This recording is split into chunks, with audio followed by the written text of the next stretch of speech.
Welcome back, boxing fans, to another great show with Sean Unboxing. Today is a day of sadness. Obviously, this is the memorial of 9/11, something that happened 24 years ago, and I remember it like it was yesterday.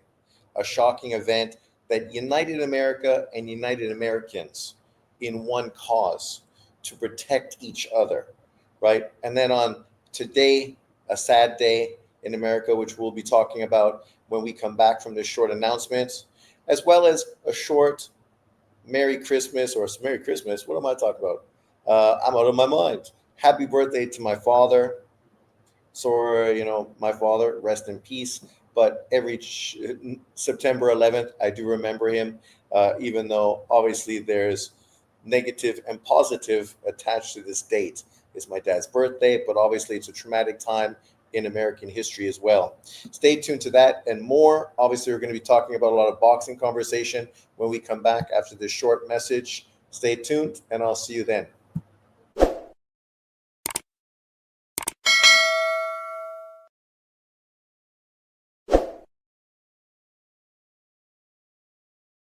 Welcome back, boxing fans. So, obviously, this is a huge week. We've been waiting for a long time. We got two great cards with pound for pound top fighters in boxing happening this weekend. And what's not to love?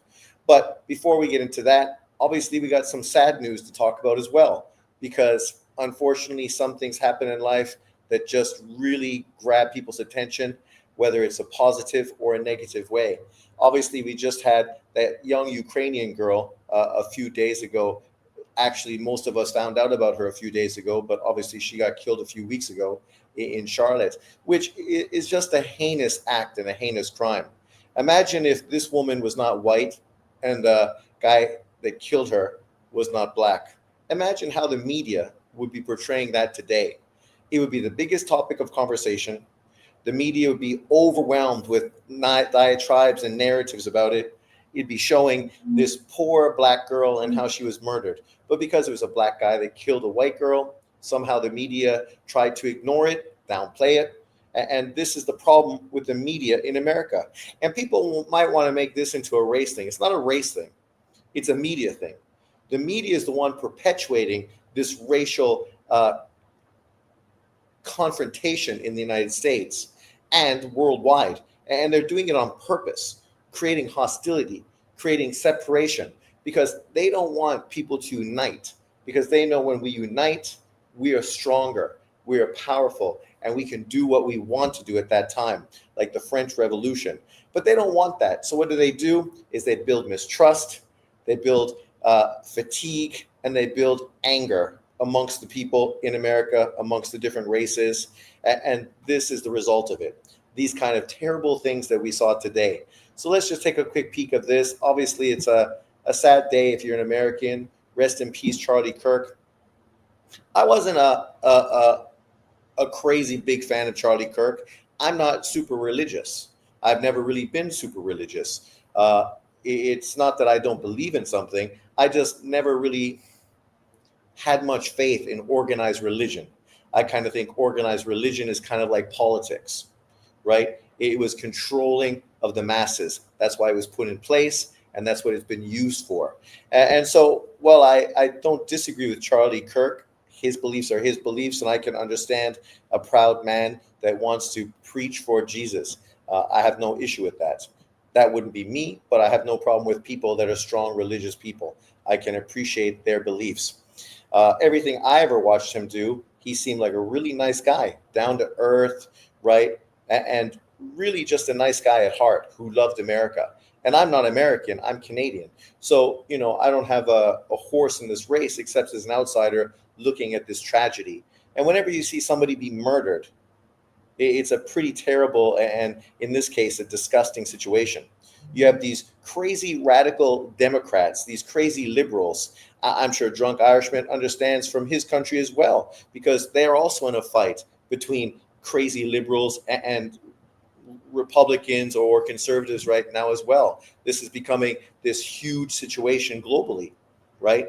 Where people are just trying to make the world better and get away from all the politics, the racial politics, the transgendered, a small group that somehow takes up all the news, all this crazy bullshit that doesn't really apply to 99% of the people, whether black, white, Mexican, Asian, right? They just want to work, take care of their families, and have a better life. That's honestly what everybody wants, right? And that's really what Charlie Kirk was hoping for, trying to get people to talk and come to terms with their differences. And still, this radical fucking liberal conglomerate that is happy with people being murdered and happy with labeling people racist and Nazis and all this kind of crazy shit, ratting out their neighbors because they're not getting fucking vaccinated. Man, I don't even live in North America. I live in Taiwan, and thank fucking God I do, because my day-to-day life has none of this bullshit. None of it, right? Living in Taiwan, I don't need to deal with any of this. But of course, being from Canada and being a sports fan and obviously paying attention to Canada and the US, I'm bombarded with this bullshit day in and day out. And these radical fucking people are mental. And I have friends that are these radical people.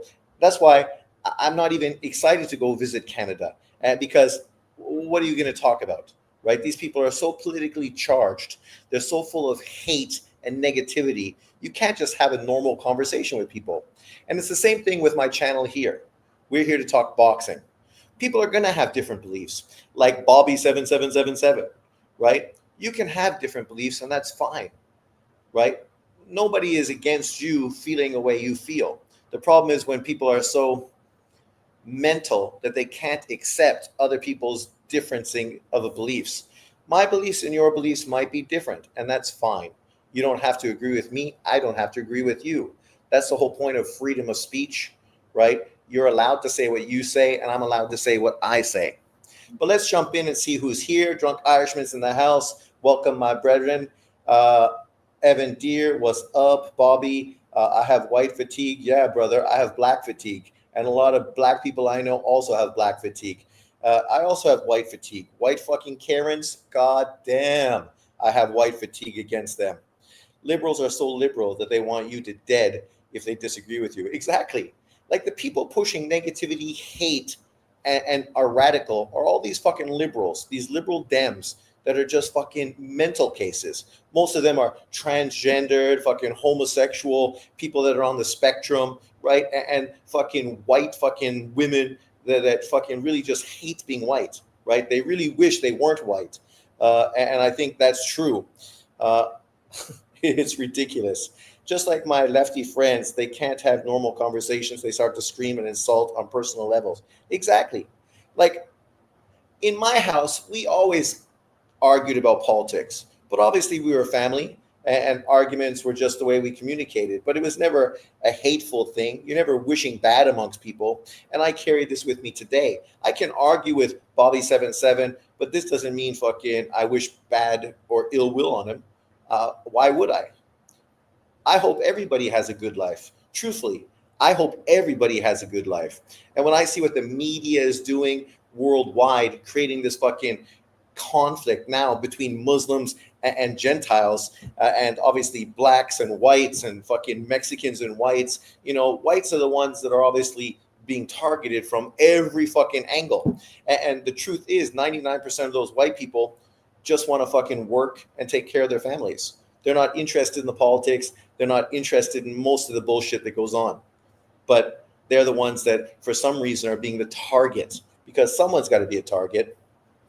Hard Recall, I remember you. Oh, yes, you were a big Johnny Boy and Thunderdome guy. And I guess Bobby77, you're a big LDBC guy? Yeah, leftists are just Marxists and they're psychotic. Max Kellerman and Jim Lampley are old news. What does that say about anything? They're old news, but they're going to be pushing this big event that's happening on Saturday. Did you hear Mac's dumb questions to Canelo? Well, I mean, there's a reason why Max and Jim Lampley are old news and haven't been working recently, because people obviously have moved on. Max was kind of canceled, right? I was going to block Bobby, but I remember that I'm not like them leftists. Well, that's the thing. Imagine being on these other channels where you don't have freedom of speech, where if you say anything against the channel, you get blocked and fucking kicked out instantaneously. This is basically, showing you a thumbnail of what America is becoming, what England already is. Fucking England is ridiculous. I mean, imagine I would have already been thrown in jail if I lived in England. Fucking 101%, I would have been thrown in jail. 100%, because something I said made somebody feel uncomfortable. I don't give a fuck that you're uncomfortable. If you're uncomfortable, don't listen to fucking what I have to say. Grow some balls, get a fucking spine. What do you mean you're uncomfortable? Yeah, conversation is uncomfortable, right? When your boss pulls you into the office because you're shit and you're doing a crappy job, those conversations are fucking uncomfortable, right? When your family is angry with you because you failed fucking class at school and they pull you into the living room to have a conversation, that shit's fucking uncomfortable. The only reason it's uncomfortable is because you're a fucking shithead and a loser, right? Who can't fucking own up to your failures. If you could just fucking take responsibility, it wouldn't be uncomfortable. You would go in there, have a fucking conversation, and come to peace and walk away better for it, right? That would be what happened at the end of the day.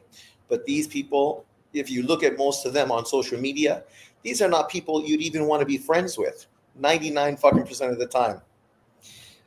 His brother's death means nothing. His brother's death means nothing. Whose brother's death means nothing?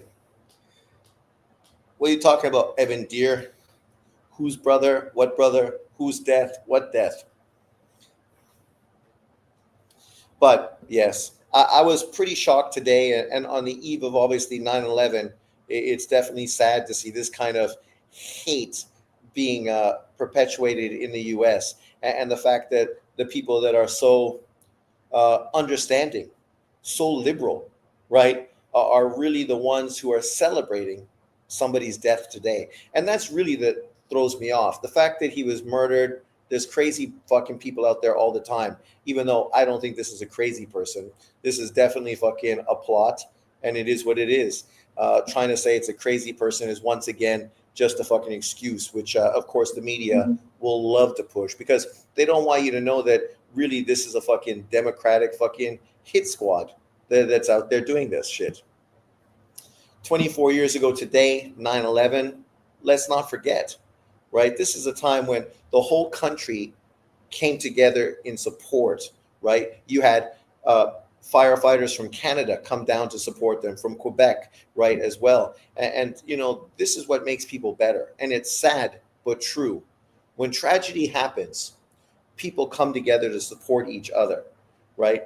And it's sad that it takes something so terrible like a hurricane, an earthquake, a tsunami, a fucking terrorist event of this nature for people to come together and unite and support each other.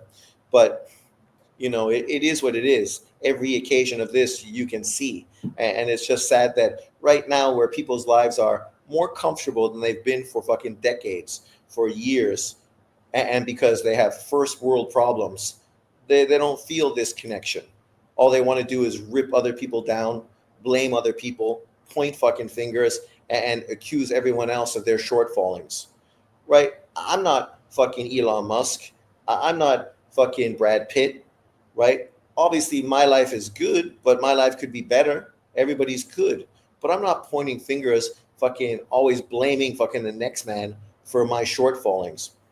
I accept them and I move on and understand that nobody's perfect, right? And try to get on with my life and try to have the best life possible, right? Because that's all we can do, truthfully, all we can do. And when I thought about today that Charlie Kirk was killed on 9/11, it's a sad day. This is also my father's birthday. So, happy birthday, Dad. Obviously, my father passed away, but this is a day where, I remember him. But then there's so much negativity attached to it, and even more negativity now, right? Where on social media, I kind of felt bad putting out a happy birthday sort of response for my father, just because of the crazy shit that's going on, right? And it seemed like, not disrespectful towards Charlie Kirk into 9/11, but just, obviously I will do it tomorrow, and I'll just, mention my father then, but it's just sad that this kind of thing happened, and I don't think Charlie Kirk deserved this kind of thing to happen to him, and I don't think the people that died in 9/11 deserve this either, and I don't think people from around the world that die from senseless fucking war and crazy fucking political bullshit deserve this shit anyway, any more than anybody else. It's just sad that these are the vile kind of fucking creatures we are, right? Humanity, when they talked about humanity in the Matrix and compared us to cancer, that was fucking hitting the nail on the head. Humanity is a fucking cancer. And eventually the earth is just going to get rid of us because fucking the best way to survive is to fucking get that cancer rooted out. And in Earth's fucking situation, it's us. You got animals, which are just the best. And then you got fucking humans, which are just the worst. People are so fucking easily manipulated, so fucking stupid, such sheep, following the media. Like, these guys are so dumb that they believe everything they see on fucking CNN. And it's like, why would you believe anything you fucking see in the news when you know the news is being paid for by a fucking billionaire that has his own fucking twisted plot to gain from doing this shit? But people buy into everything. They don't use any self-thought. They just don't think for them fucking selves. Stupid motherfuckers. But let's move on. That was my rant. So there's boxing to talk about. Every terrible situation has a silver lining. Apparently now it's been confirmed Shakur Stevenson and Teofimo Lopez is going to happen as part of Riyadh's season. And for me, this is a fucking great fight. Obviously, this isn't the fight I was really hoping for. I was hoping for a unification fight between Tank Davis and obviously Shakur Stevenson. That, my friends, is a fight that I thought should have happened. But unfortunately, because Tank Davis is a big pussy hole, part of the PBC fucking Protect Me Island fucking crew, it's no surprise that that fight isn't happening. But once again, you got Teo, who's manning up. And Teo should man up because his career was fucking elevated for fights when he did man up. Manning up against Lomachenko, manning up versus Taylor, and now he's manning up versus Shakur Stevenson. And this is a tough matchup, right? I mean, if Teo could take any opponent potentially at 140, I would say that Shakur is probably the toughest potential opponent he could face. I would think a Subriel Matias fight would have been a much better stylistic matchup for Teo than a Shakur Stevenson, in my opinion, because we know Teo struggles with fighters like Shakur.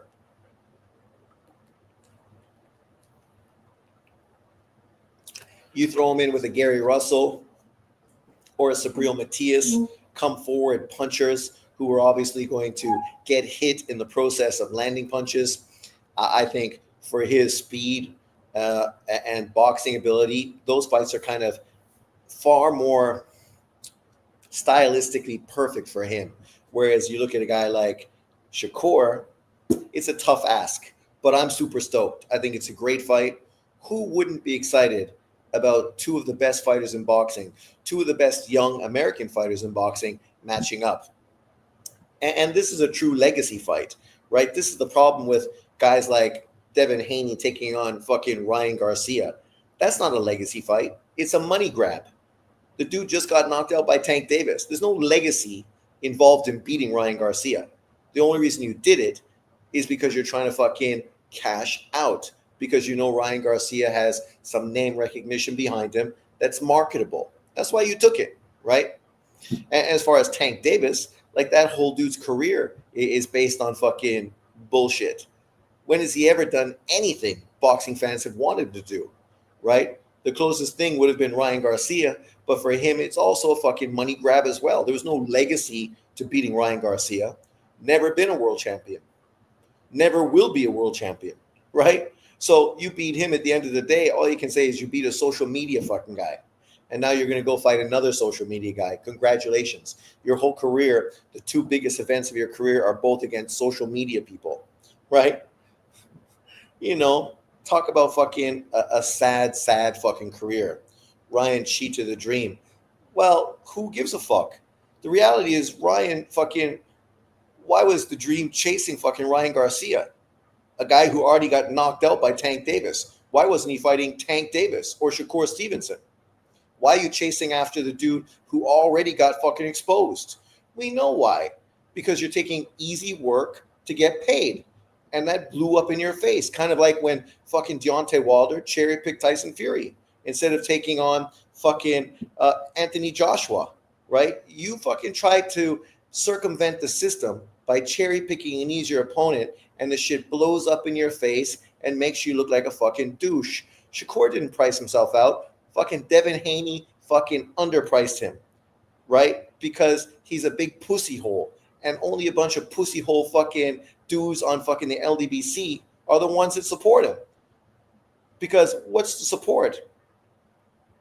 Right? You guys act like Devin Haney is the next coming of Floyd Mayweather. Good fucking luck on that.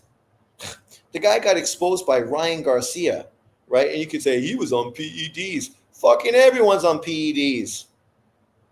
Who cares? Like literally Ryan Garcia was a mental case in the prelim to this fight. Nobody could have imagined Ryan Garcia doing what he did to Devin Haney. Most people actually were leaning towards Devin Haney actually stopping Ryan Garcia, which tells you how fucking off the rails Ryan Garcia was.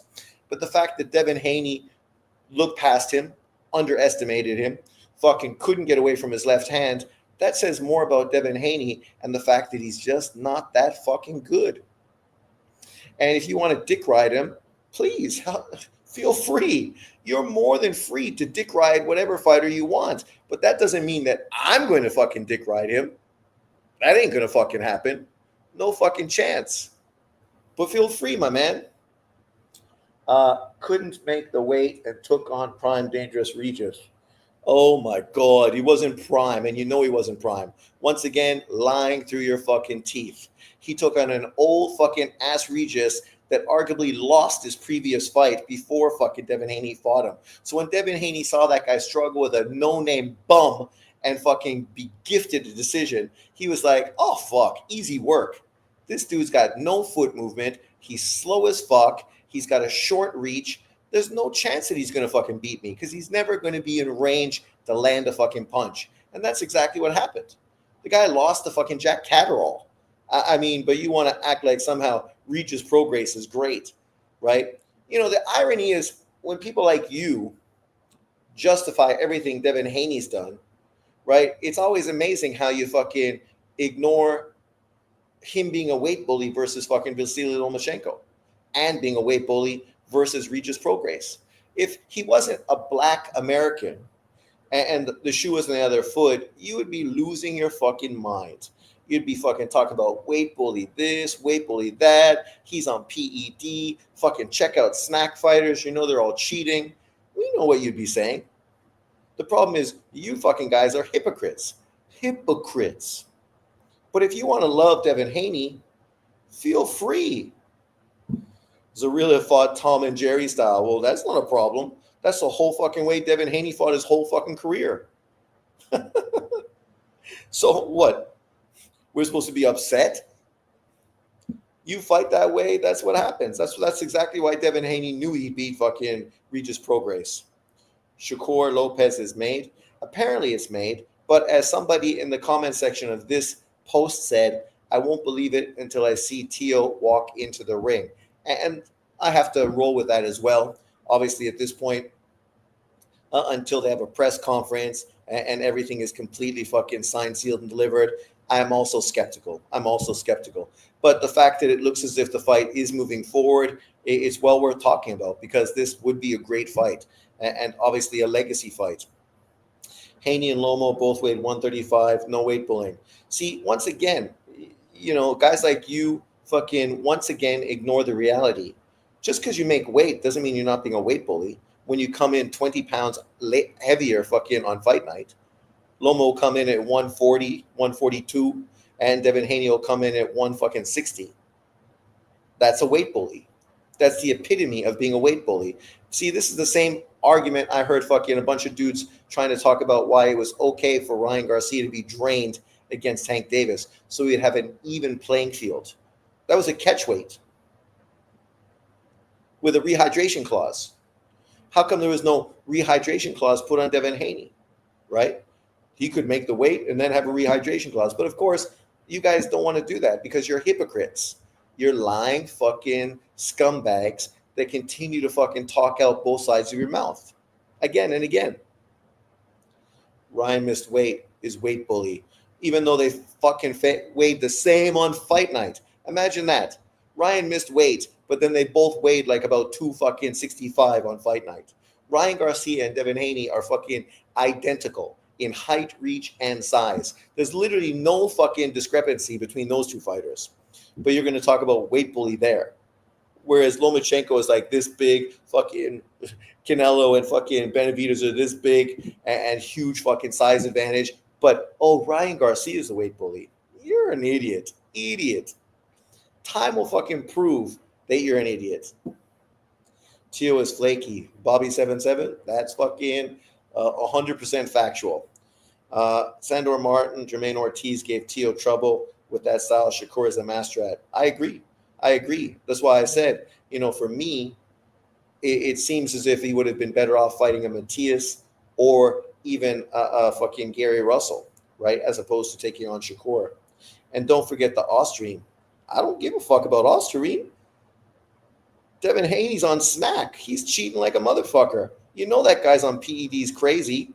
How do you think a guy that weighs about 180 pounds walking around makes 140 pounds on weight on fight night? How you fucking dropping 40 pounds in weight? Because you're fucking cheating and you're using diuretics to fucking get down in weight. Everybody knows that. It's just dudes like you that are fucking liars and full of shit.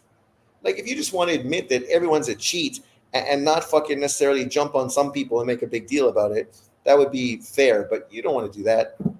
Dream got no positive tests. Manny Pacquiao got no positive tests, but doesn't stop fucking guys like you fucking accusing Pacquiao always of being on PEDs. Never failed a test. Floyd got caught with a fucking intravenous in his arm. Blatantly fucking breaking WADA protocol. Getting fucking an intravenous before you're fucking testing. Red flag. But you guys act like Pacquiao's the cheat. See, that's why no one can believe anything you say. Because you're liars and you're full of shit. And you completely are hypocrites. For me, I don't give a fuck if anyone's using PEDs. Because I know they're all using PEDs. Fucking, you don't think fucking Crawford's fucking juiced up in the Canelo fight? Canelo's juiced up as well, right? They're all juicing. They've always been juicing. It's nothing new. Only fucking lying two-faced motherfuckers act like their fighters never do wrong, and it's always the other guy that's cheating. Typical. You are just like these liberals that I was complaining about earlier. You always want to play the victim, and you always want to point fingers at other people. Not sure if it's completely official yet. I saw this on social media. So obviously the best thing to do would be wait and see. Obviously, if it is true, there should be a lot more stuff popping off. But the fact that Riyadh Season was attached to it in Ring Magazine, it made me feel like the possibility of it actually being done was there. And we know they were talking about it, so it wouldn't have been a shock or surprise.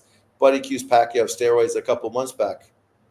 Bud accused Pacquiao of PEDs a couple months ago. As if that's even fucking relevant. Imagine a guy who's fighting today accusing a guy who's retired of using PEDs and a guy you never fought. But you were so adamant you wanted to fight him. So you're so adamant you wanted to fight a guy that was cheating? Right? Once again, always fucking people pointing fingers at other people. And why do they do that? To deflect away from themselves. 9 times out of 10, that's what they're doing. Pac got too many catch weights. What does catch weights have to do with anything? Are you going to complain about Sugar Ray Leonard? Are you going to complain about fucking Tank Davis? Come on, catch weights. The Charlie Kirk assassination give me the chills. Yeah, it's sick, man, and sad. Because you cannot be an honest individual. Say that you've watched Charlie Kirk's videos and walk away thinking that somehow this is a bad guy, right? Somehow this is an evil guy, the way the media tries to portray him, or the way some people fucking Karen, white fucking liberal Karens on social media. Like, there's nothing negative about Charlie Kirk. You may disagree with him. You may not be a big religious person. You may be fucking pro fucking transgender fucking women playing in women's sports and using women's bathrooms. You may fucking think aborting kids that are fucking 8 months and a half fucking years old is somehow fucking justified. Right? But the truth is, nothing he said was coming out of hate. He was just a good kid with strong religious beliefs that wanted to pull youth into the fucking registration for election and voting and get the youth to take their responsibility, which they should. Yep, Leonard and Tank are wrong for catch weights. Don't catch the dream fighting at catch weights.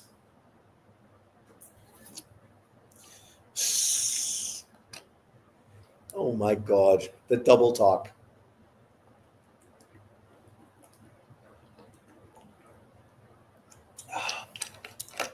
You don't see him fight at catch weights yet, but fucking sure, when he's got enough fucking opportunity and he feels he's the A side, you'll be saying the fucking catch weights. It's just at this point he's not really the A side, right? Turkey Al Sheikh's paying for this fight, so it has nothing to do with fucking Devin Haney. He doesn't have any pull in this fight. He's just doing what fucking boss Turkey's telling him to do: jump, jump, jump, jump, jump, jump. And he's saying, okay, how much? 8 million? Okay, I'm all in. But let's move forward to some other boxing talk. Obviously, I think this is a great matchup. Hopefully, it comes out to be official, because I'll be super excited to see Tio and Shakur fight in 2026. This fight, not so much. To me, this is typical PBC bullshit. Nobody's shocked or surprised that the possibility of Charlo versus Spence fighting is a fight that's going to happen next. Both guys coming off of losses as if they're fucking relevant right now. Both of them being out of the ring for over 2 years, both coming off of losses, right? This is not a fight that really resonates with boxing fans. This is not a fight that boxing fans were asking for or excited about. Bobby 777 and other fucking PBC fanboys, they love these old fucking retread fucking PBC cards. They're going to charge you fucking $80, Bobby, to watch these two guys fight. And at this point, we don't know what fucking these dudes are.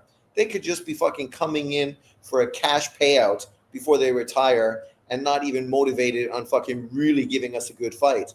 But because you want to be a fucking PBC fanboy, you're going to dick ride this and act like you're going to pay $80. But we all know, Bobby, you ain't paying $80 for this pay-per-view. So stop lying, right? To be fair, I told you the PBC would do this. This is not a shock or surprise to people that watch boxing. We know this is exactly what the PBC is doing. That's why we're so fortunate to get Pacquiao versus Mario Barros, another bullshit fight. How we're getting fucking Floyd Mayweather versus Mike Tyson. Oh my fucking God. The biggest pile of fucking shit in the history of boxing. Now you're getting fucking Keith Thurman versus Funduro. Oh, fuck, man. Oh, really?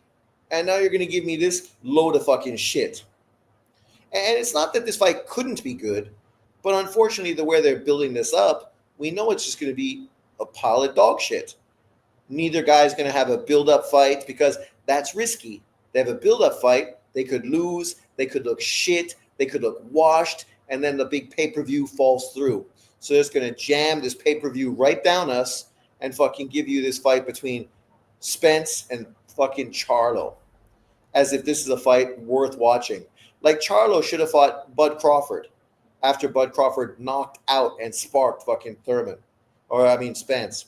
But he was too busy going up to fight Canelo to fucking try to grab the bag. And now these guys are hoping that based on their name recognition, they could get stupid fucking casual fans to pay for a bag again. But this fight's not going to do big numbers because at this point, both of them are irrelevant. No world title, both off of losses, both inactive for over 2 fucking years. What's the excitement? Spence style to come forward and Melo will stand strong. I'm pumped. Charlo and Spence don't take tune-ups. Yeah, okay, whatever.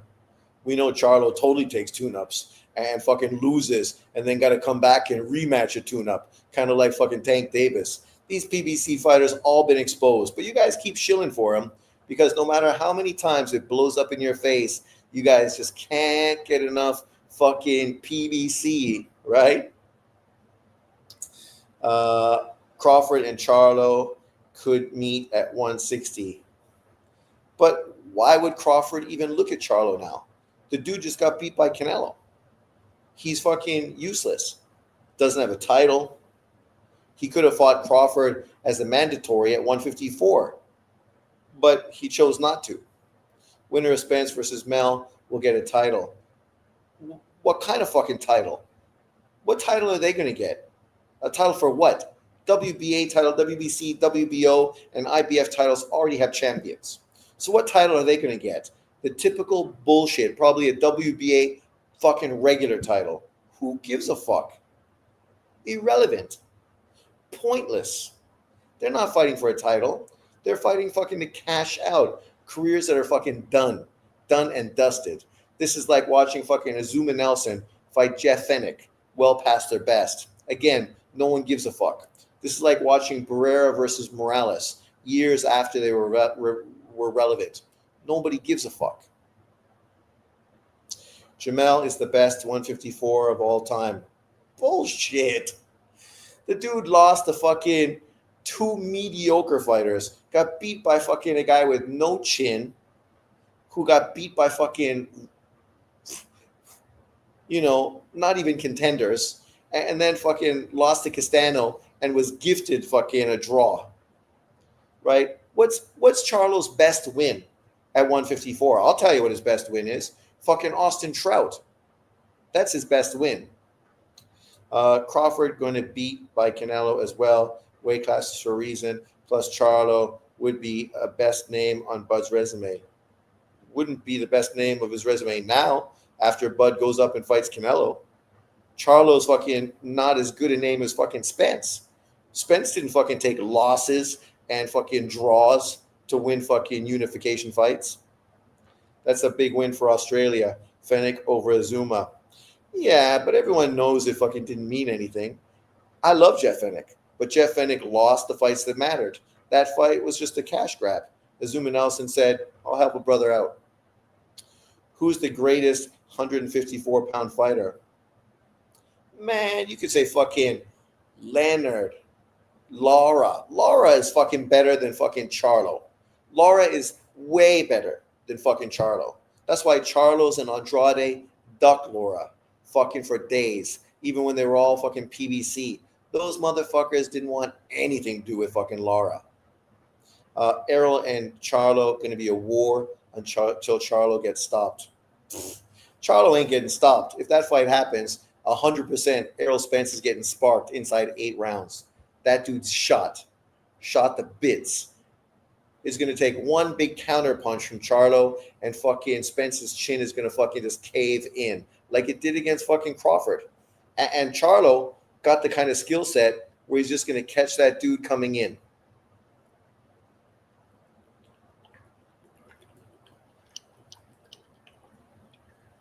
Not official yet. Obviously, it's still being talked about.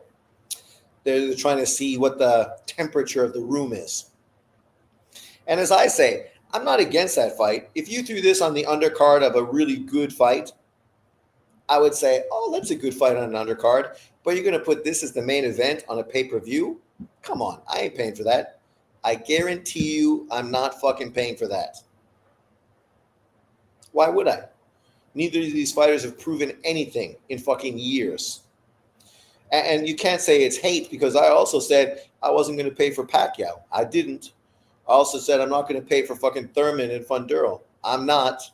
I also said I'm not going to pay for fucking Tyson versus fucking Jake Paul. I didn't. I also said I'm not going to pay for fucking Tyson versus Floyd Mayweather. I'm not. I'm fucking consistent.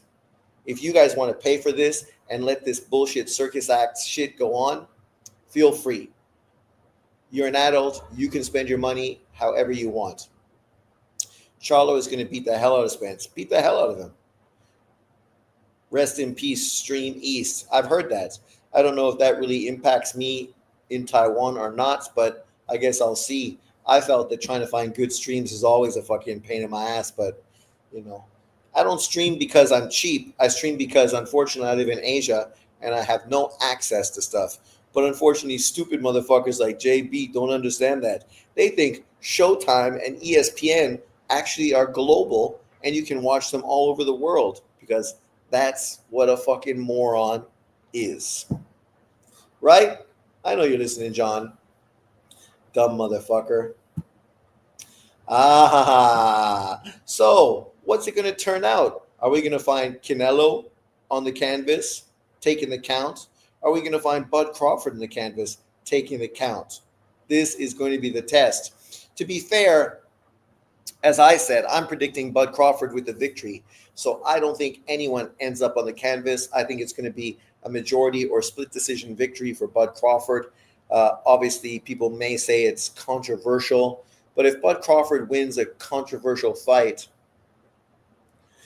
that would be different than normal with regards to Canelo Alvarez, who generally is the guy that gets the decisions his way. So, I'm sure a lot of people will cheer it on if a controversial victory goes to Bud Crawford. For me, I hope nothing controversial happens because the last thing we need on social media and YouTube is more bullshit between fucking fanboy channels and race hustlers. It's better if we just get a real clear-cut fucking decision one way or the other, right? Bud Crawford winning a pretty a conclusive unanimous decision, or Canelo winning a conclusive decision or a potential stoppage. I know John Boxing today was talking about, well, shouldn't we say that Bud Crawford has more power than Canelo Alvarez? Well, because guys weigh the same doesn't mean their power is going to be the same. Canelo's been at 168 for years now. Bud Crawford's going to be at 168 for one fight. We have no idea how his power is going to translate.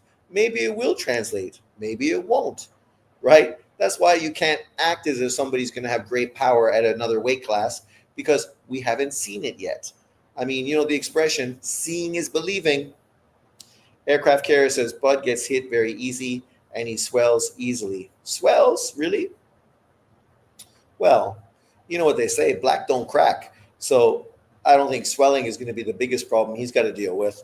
Probably the biggest problem I think he's got to deal with is body punches. I think that thin frame is going to have a hard time taking big left hands to the ribs. And I think inevitably that could be the undoing of Bud Crawford if he's not able to control Canelo with volume and a real fucking crisp jab. But that's what I think he needs, a crisp jab like he had with Spence and good counter shots and volume. Get in, get out, get around, get in, get out, get around, right? But I definitely think the what do they say? The blueprint is there on how to beat Canelo Alvarez. The question is, can Bud Crawford fulfill the blueprint? For Canelo, there is no blueprint on beating Bud Crawford. So we'll see if he's able to prove people wrong, right? Prove that Crawford has a bad chin. Prove that Crawford can be countered.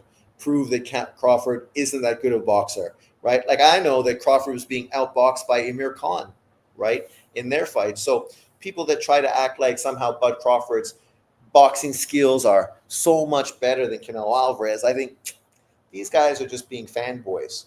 It's not that I'm downplaying and dismissing Crawford's skills. I said I think Crawford's going to win. But I think a lot of that comes down to being able to implement your skills, right? It's not that Canelo doesn't have skills. It's just his vulnerability is that he's not a volume puncher. Being a counter puncher and a power puncher, he waits to land big shots. Sometimes you're going to wait all day and never get a chance to land a shot. Ask Wilder, ask Tank Davis. I've never seen an undisputed champion get this disrespected. The Canelo disrespect is wild by the boxing community. It's ironic because if you listen to some people, they act like Bud Crawford's the one being disrespected because Canelo fans think Canelo is going to blow him out. Well, shouldn't Canelo fans feel that the bigger fighter is going to beat the smaller fighter? Of course they should. So it's no surprise that Canelo fans feel he's going to be too powerful for Bud Crawford. And if you're a Bud Crawford fan that feels that skills pay the bills, then you should think that Crawford is going to beat Canelo, right? Because Canelo's been beaten before. It's not as if it's something that's never been done before. But unfortunately, a lot of people, like America today, there's just a lot of people that fucking like to incite violence, right? That are just hateful, negative people. Like, you can appreciate and respect both Crawford and Canelo. You can fanboy for one of them, but still give the other one the respect he deserves. That's all. Canelo went undisputed against who, though? Oh, Bobby 7-7. You can't say that, because who he went undisputed against is far better than who fucking Crawford went undisputed against. You can't even tell me who Crawford went undisputed against at 140 fucking pounds. And at 147, there's two fighters, Jeff Horn and fucking Errol Spence. Jeff Horn wasn't considered great. People thought he fucking got a gift decision versus Pacquiao. And Errol Spence was fucking shot, right? Shot because of his car crash. That's the problem. C and B level fighters. If Skull can win 5 rounds, why can't Bud win 6 or 7? No, I agree with you. But I don't think fucking William Skull won 5 rounds. These African Americans are making jokes and are literally laughing and celebrating what happened to Mr. Charlie Kirk. I'm disgusted as an American. Well, it's this whole, it's not just African Americans. There's all kinds of white women liberals all over fucking social media as well. And it's just, these people are twisted. It's like how, imagine if fucking Charlie Kirk was a black guy who was like pro Black Lives Matters and things like that and got shot. Imagine fucking the way the media would portray that. Imagine the way all the media and social media would fucking jump on it, right? It would be fucking ridiculous. It's like the white girl that got killed in the bus, right? Like, they're trying to downplay the fact that she was murdered because she was white by a fucking black guy, and now trying to make excuses, right? The reality of the situation is, it was a fucking racially fucking instigated crime. If that was a white guy that killed a black girl in the bus, it would be the biggest fucking story in American media, because that's what the media is doing. They're trying to fucking incite violence by separating blacks and whites and creating hostility between them. And it's working, because there's never been this hostile of an America since fucking when I was born in like 1968, 1969, 1970, 1971, when there was university shootings. Don't be surprised if that shit happens sometime within the next year and a half either, right? Fucking Black Panthers and all that crazy shit. Literally, it's as fucking negative now as it was then. And it's crazy because it shouldn't be. But that's how they've used social media. They use social media to create this fucking hostility and just brainwash people because of these fucking videos they see. And they think this is everybody feels this way. But it's not everyone. It's one fucking lunatic. And they show these videos all the time. The majority of Black America is not happy that Charlie Kirk got killed. A lot of Black Americans totally agree with Charlie Kirk. Charlie Kirk was a man of God. A lot of Black Americans are totally people of God as well. And a lot of these radical fucking white Karens are just fucking self-hating fucking, idiots with mental disorders. Ukrainian girl. That's crazy. She was safer in Ukraine. Imagine, eh? Right? Charlie Kirk, the irony is he was just in Japan and Korea. I saw a video he made in Korea, and it was just those blown up sofas. Like, I have one upstairs. You just like shake it and it fills up. And they had a big square, maybe near City Hall or somewhere. And they just had all these sofas everywhere. Just the government, right, had these out, or somebody was doing something, whatever. And you just had Korean people playing chess, laying on these things, reading books, hanging out. And it was just cool and casual. And Kirk was like, you couldn't do this in America. And you couldn't. You couldn't do it in Canada either. I live in Taiwan. You could do it in Taiwan. Fucking easy peasy. I left my computer at fucking 7-Eleven doing a PPT. And I paid. I put my computer down. I forgot. I jumped on my fucking electric scooter, went home. I got to my door and I'm like, what the fuck? Where's my computer? Fucking jumped on it, cruised right back to 7-Eleven, and it was safe. No fucking problem. The woman's like, oh, here you go. That shit could never happen in America or Canada, right? It's crazy, that people accept fucking less, right? They accept less in these countries. And my perspective for American Canada is I expect more. I expect these countries to be better. I expect the government to take care of the people. I don't expect the government to take care of fucking illegal immigrants. I expect them to take care of Canadians and Americans, right? I expect homeless people to be off the street. Fucking our taxes to be used properly if you're going to fucking rob us with tax dollars, right? I expect more for my money, not less. Because as a fucking consumer, that's what you should ask for. More, not less. And in Taiwan, I get more and I pay less. So it's fucking even better. You're 100% correct, Sean. It's a double standard. The bus crime was a true hate crime, and the media is blaming it on mental health. Of course they would.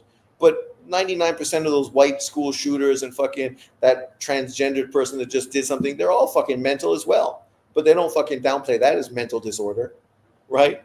Because unfortunately they're white. So it's all hate crimes. Hate crimes. Sean, did the CIA delete JFK on your opinion? Huh? Oh, did the CIA delete JFK in your opinion? I don't think it was the CIA, but it was definitely somebody. Not true. About 65% of Black Americans I consider friends are making jokes, and I no longer associate with them. Really? Well, I don't know who you hang out with and what friends you have.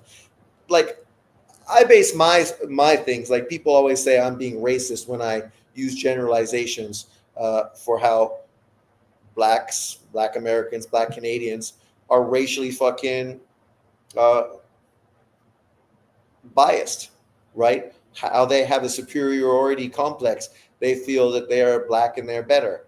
And, when they watch sports, they assume the Black athlete is better. Even if they never watched any of the players play before, their first instinct is to expect that the Black guy is better, more athletic, superior, right? And for them to then accuse other people of being racist when their whole basis is based on racism, right? Literally, the whole basis of their support system is based on racism. I know because I was a part of it. I hated Duke. I never fucking supported Bobby Hurley or fucking Christian Laettner. Fuck no. I didn't support Larry Bird, fucking McHale and the Celtics and Danny Ainge, who was a Blue Jay. I supported him when he was a Blue Jay, but I didn't support him fucking with Boston, right? Canada and the US have been infiltrated and the major cities have become zoos. That's the fucking truth. The truth. The governments are just allowing the countries to fucking fall apart, like Europe as well. And that's why people are so happy that Trump is in power, because Trump is not a part of that political system. And that's why people are trying to kill him and kill cronies of him and are so negative, because they feel threatened. They feel that Trump actually can make an impact on the bullshit these people have been spending decades trying to push. How did you get that stat so fast? How did you get 65% in less than a day of assassination? Well, he said 65% of his friends, right? So I'm sure it's a generalization. Yes, it's an estimate, man, especially at work. Estimates lie. Stop capping. Well, it's not a cap if he's just talking about people he works with. If 6 out of 10 people were celebrating the Charlie Kirk fucking assassination, then, it's not that hard. He's not talking about fucking thousands of people. He's talking about a small collective of work fucking friends. I work with many and part of group chats of sports, work, social media, etc. My people aren't celebrating Kirk's death. Stop lying. I'm seeing it now in my group chats. To be fair, I see all kinds of people hating. I've seen Black Americans hating, and I've seen fucking white lesbians hating, and I've seen crazy white Karens fucking hating, and I've seen no Asians hating. I've seen some Mexicans hating. I don't think I've seen any Middle Easterns hating, but mind you, I wasn't looking for it. But the truth is, you have seen a sinister side of fucking liberals. These people are fucking liberals, man. And they're fucking mad, fucking ridiculous in their beliefs. They think that their beliefs are right, your beliefs are wrong. and they're so fucking self-righteous, so entitled that they can't even fathom that people have a different fucking opinion. If you have a different opinion, you're wrong. I got friends all over Facebook that were good friends. I fucking blocked their fucking feeds. Obviously their feed's still there. They're still my friends, but I don't see their feeds anymore because the bullshit they post on Facebook is just so ridiculous. They're anti-Israel, pro-Palestine, acting like somehow Palestinians are fucking victims. Victims. Like, you're talking about the people, but the people are also fucking victims of the government they elected in. They elected that government in. And who know what kind of election it was, but nonetheless, these people fucking act as if what's going on in Israel, Palestine is new news. This shit's fucking 65, 75 years old. It's been going on ever since I've been around. And every fucking 15, 20 years, you get this kind of radical fucking kickback from a bunch of fucking white Karens on social media. Sean, to be fair, your chat is the troll capital. My chat? Well, you're here, so I guess that must be true. Like, see, you know you're full of shit. Because if you go on any of those LDBC fucking chats, I bet right now people are fucking celebrating Charlie Kirk's death. I bet you hear all kinds of indignant fucking pricks because I fucking saw them. I've been there. I've seen the fucking terrible racist fucking rhetoric that goes on in those channels fucking every day. My channel, for the most part, we talk boxing. Of course, once in a while, a few fucking trolls jump in and try to stir the pot, but mostly they're the ones stirring the fucking pot. When they're not here inciting fucking violence, for the most part, all we do is talk about boxing. Right? I always speak boxing, man. This is the first I spoke of something like this. And understandable, because this is a real fucking issue. When a young kid like this gets murdered on fucking TV, people watching the video, I tell you, I haven't watched the video because I don't need to see that. I'm not fucking a rubbernecker that wants to see fucking somebody's demise and revel in something fucking that tragic. It hurts me that this poor guy who's 31 years old, his 2 kids, 3 years old and 1, his beautiful wife, now fucking have to move on in their life without him. That's tragic. It's sad. I felt the same way when fucking Joda died in a car crash. But Joda dying in a car crash is probably because Joda and his brother take some responsibility of it. But in this case, Charlie Kirk fucking didn't do anything. He's a pretty nice fucking down-to-earth guy. To be killed by a sniper, that's some heinous bullshit. And people should all fucking agree with that. People that are reveling in it, it just shows you what kind of scumbags they are. Because who fucking revels in a young man's death? Scumbags. That's who. Scumbags. Sean's channel is one of the few unbiased boxing channels. Most channels are filled with tribalism. Exactly. You see a lot of Charlie in you. I see a lot of Charlie in me. No, because my beliefs are not really similar to Charlie's. I'm not a super religious person at all. I'm not preaching the word of God or Jesus. That's not me. Not at all. As far as being a Republican, I'm a liberal Canadian. The only reason I've fucking become pro-Trump and pro-fucking Republicans because the fucking liberal Democrats are fucking mental cases. How can I support a group of people like that revel in somebody being fucking assassinated? I wasn't pro-fucking Reagan. Do you think I fucking was all over social media going, fuck, I hope Reagan dies. I hope that prick dies. No. We were all shocked. And fucking, this is before social media. And then the poor guy that worked with him fucking ended up a vegetable. Somebody else ended up dead because of fucking somebody trying to assassinate Reagan. I wasn't hoping Reagan got killed, even though I'm a liberal from Canada that was anti-Reagan and his fucking politics. Right? I mean, I'm not old enough to remember Lincoln, but but the same. I wasn't fucking happy when Lincoln got shot either. I'm never happy when fucking some poor person gets murdered. Never. I wasn't happy when fucking Gaddafi got murdered. Because I don't think Gaddafi was fucking that terrible. He's somebody that's taking care of his people in his country, just like Chavez in fucking Venezuela. Obviously, they're against the Americans, and the Americans fucking had them. Well, in Gaddafi's case, it was the UK, the English. But I wasn't against them, and I wasn't happy they got fucking assassinated either. Because I'm not an evil prick that just fucking wants to see poor people get murdered. No people. Nobody said Sean is biased. Sean, you are a big Republican. I'm not a big Republican. I'm Canadian. My whole life I was liberal. I'm not socialist, but I believe in social fucking care. I think fucking, everybody in a country should be taken care of. If you're going to tax fucking everybody, then you should be able to fucking get homeless people off the streets, make sure everyone has medical, and fucking give people a half decent life. Maslow's laws, right? Fucking home, food, clothing. These are essentials for everybody. They should all have these things. It doesn't mean you're going to fucking not want people to work and contribute to society, because I also feel they should as well. I even said that to my father, who was collecting off of Canadian system.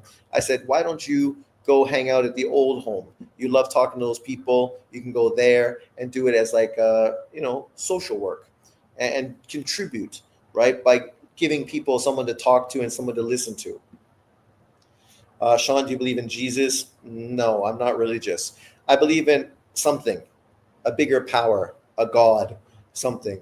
But I hate the fact that religion has been used just to fucking control ignorant people, the masses, and fucking get rich in the process, right? And some of the worst things that ever happened in the world were based on religion, right? All the wars, fucking what Muslims are doing now, it's all based on fucking religion.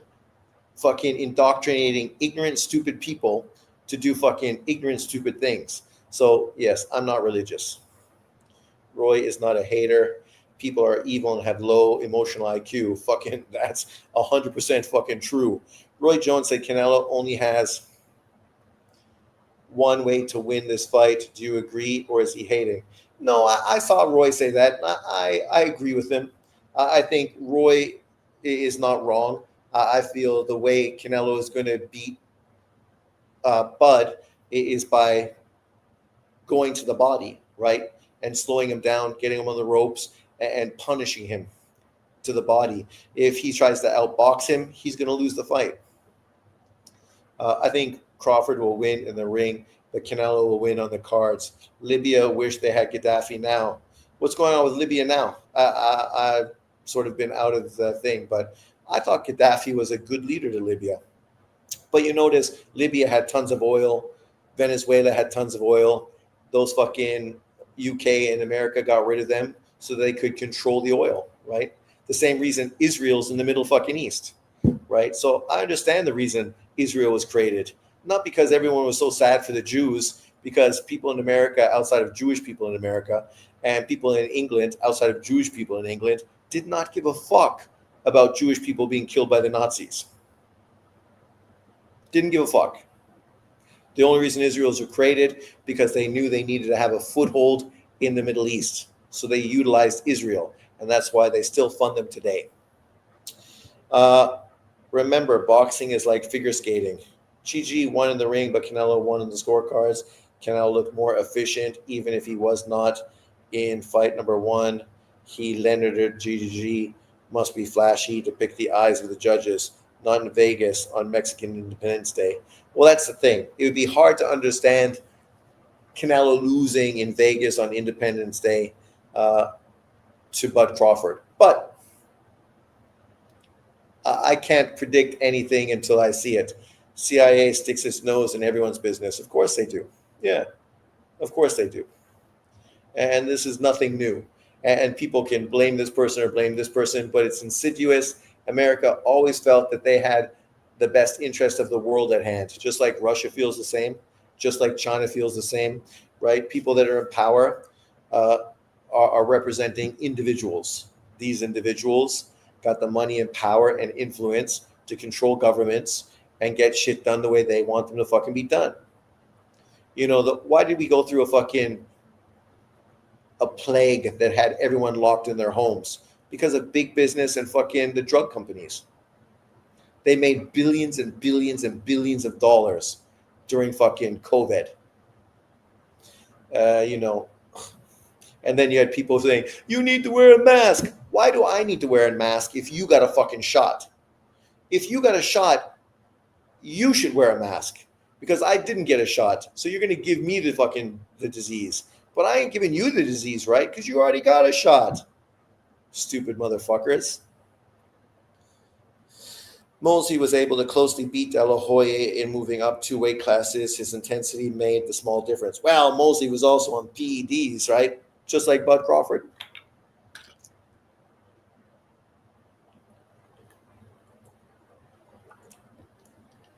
The cream in the clear. And on the other hand, Roy Jones doing the same versus John Ruiz, but he did it with his brain. He pretty much safely outboxed the big man. Yeah, well, John Ruiz was easy picking, right? Slow feet, slow hands, not a big puncher. So, it was the perfect fucking foil for Roy Jones. I think everyone's on PEDs, but I definitely think people that fucking use snack are fucking cheating.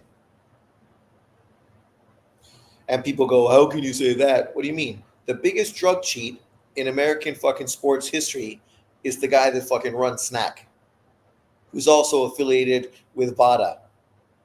So not only does he know how they test, he's the one that helped them come up with the tests. So he knows how to fucking beat the tests.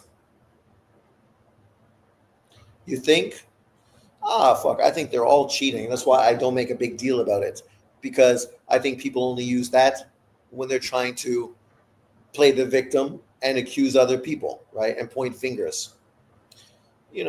Bud Crawford, I think he's going to win. And it's not because he's on PEDs. I think he's going to win because he's the better boxer with the longer reach, with the faster feet that can control the distance and also be the more volume puncher. He can win like Leonard beat Hagler by flurrying and stealing rounds.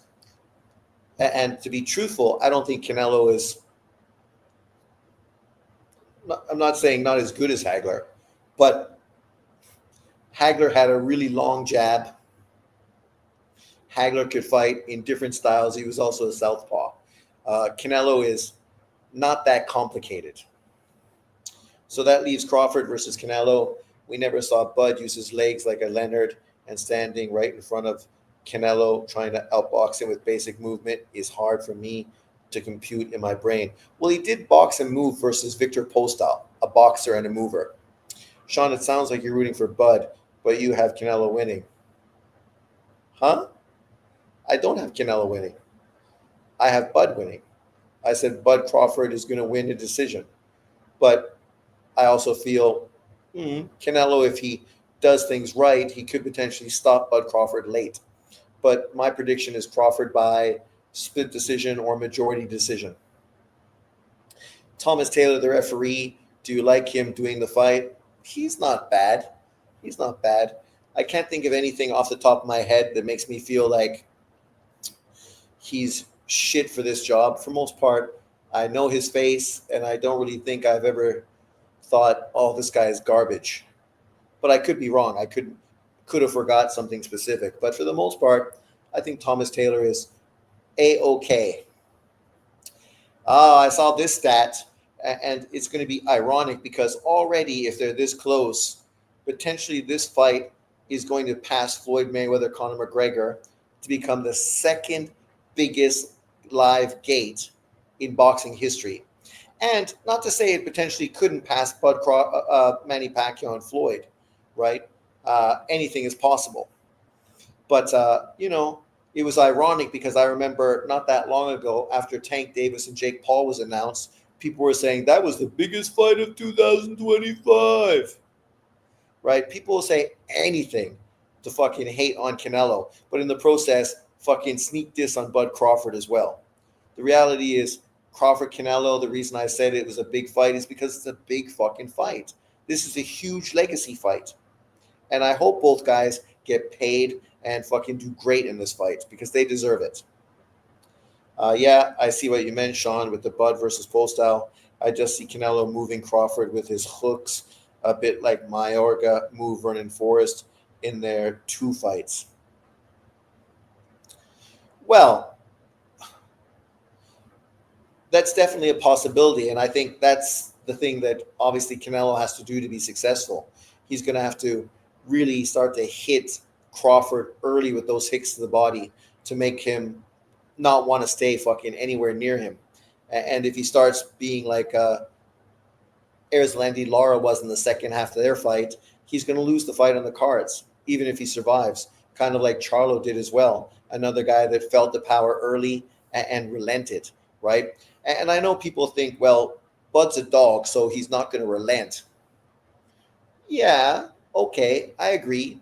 But you never know someone's going to relent until they relent, until you move to a position where you're fighting somebody that's far more dangerous than anybody else you fought. And you never felt you would do this, but now it's the only thing you can do, right? As opposed to sit there and fucking be knocked the fuck out. I don't see Bud Crawford doing that either. That's why, even if I'm rooting for Bud, that I have trouble seeing him win. So if he wins, he'll realize the impossible for me, unless Canelo throws only 40 punches in the fight. Well, I don't think he's only going to throw 40 punches in a fight, but don't be surprised if he throws less than 40 punches in a round, right? And if that's the case, Bud Crawford could definitely steal rounds off of him. The one thing people pointed out, and I don't know how it's going to play out in this fight, but they point out that Crawford usually starts slow, which is kind of funny because it's kind of like Hagler, right? Hagler was also known as the guy that started slow. And in the Leonard fight, he basically gave up the first 3 rounds to Leonard. And people didn't understand why he did that. And basically at that point, now he's down 3 rounds. Leonard only needs to win 4 more rounds to win the fight, right? So, Hagler, in a sense, made it easy for Leonard. In this case, Bud Crawford is the one that starts slow. So it'll be interesting to see if Canelo can capitalize on Bud Crawford's slow start and land some big shots early on. And, I like Bud, but I definitely think if Bud gets cracked, man, a clean shot to the chin, it's fucking good night, Irene. Not that that's going to happen, but we've seen Bud get cracked before. I mean, it's not out of the realm of possibility. But as I said in my prediction, I've never seen Crawford lose. And because I've never seen him lose, I got to give him the benefit of the doubt. I've seen Canelo lose twice, 3 times, really, with the Golovkin fight. I've never seen Bud Crawford lose. No fight I've ever seen was even close to being a loss. So I definitely got to give him the benefit of the doubt. I definitely think he's more versatile and can adjust in the ring, something I don't think Canelo does. I don't think Canelo adjusts in the ring. He can adjust between fights, but I don't think he adjusts in a fight. Bud's defense is overrated.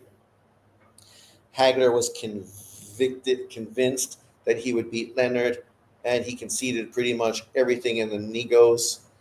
Bigger ring, bigger gloves. Vaughn Michelle from Jim when they presented us those fights.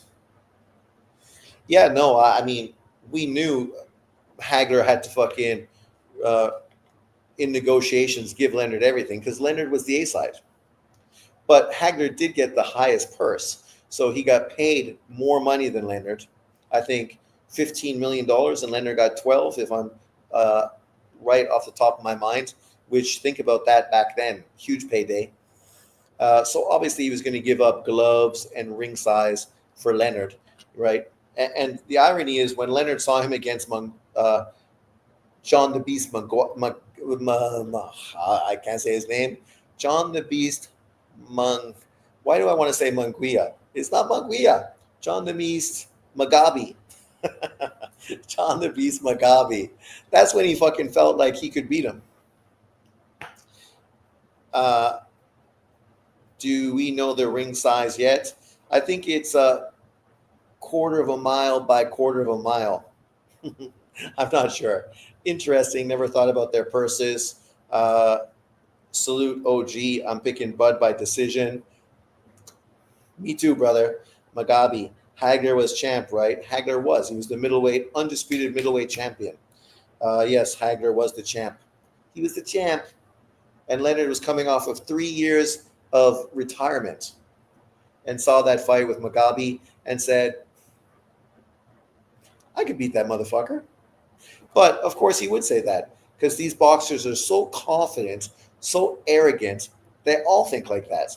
That's why Andre Ward thinks he could beat fucking Anthony Joshua.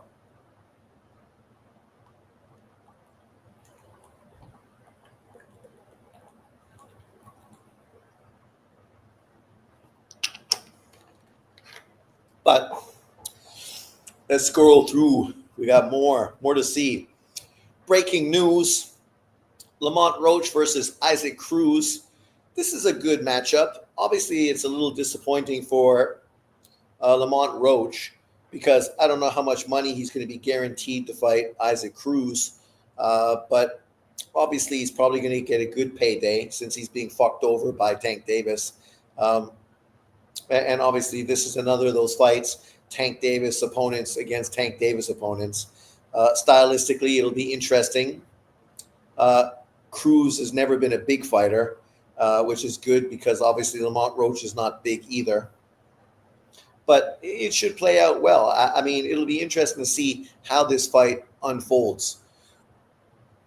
At this point, it's really a 50-50 fight. I don't know who to support. I don't know who I think is going to win.